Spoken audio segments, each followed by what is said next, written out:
बहुत समय पहले की बात है।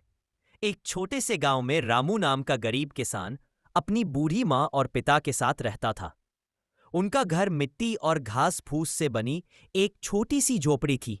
बरसात में छत टपकने लगती और गर्मी में झोपड़ी तपने लगती थी। रामू सुबह से शाम तक खेतों में कड़ी मेहनत करता, लेकिन जमीन बहुत बंजर थी और फसल मुश्किल से उग पाती। जो थोड़ा बहुत अनाज मिलता, उसी से घर का गुजारा चलता।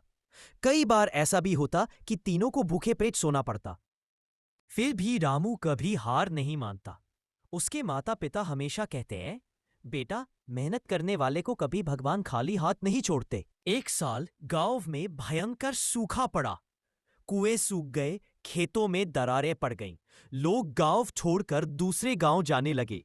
रामू के पास भी विकल्प था कि वह कहीं और जाकर काम ढूंढे, लेकिन उसने ठान लिया कि वह अपने गांव और अपने खेत को नहीं छोड़ेगा। वह रोज सुबह जल्दी उठकर खेत में जाता, सूखी जमीन को खोदता, कुएं में बचा थोड़ा पानी लेकर पौधों को सींचता।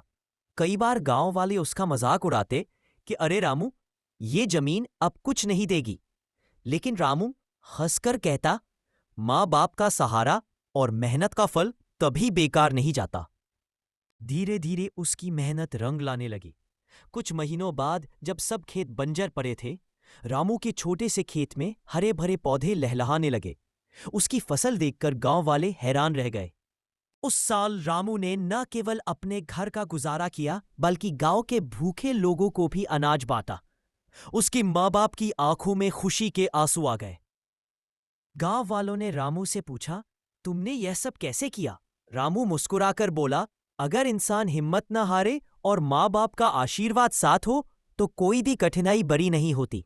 उस दिन के बाद से रामू पूरे गांव के लिए एक प्रेरणा बन गया।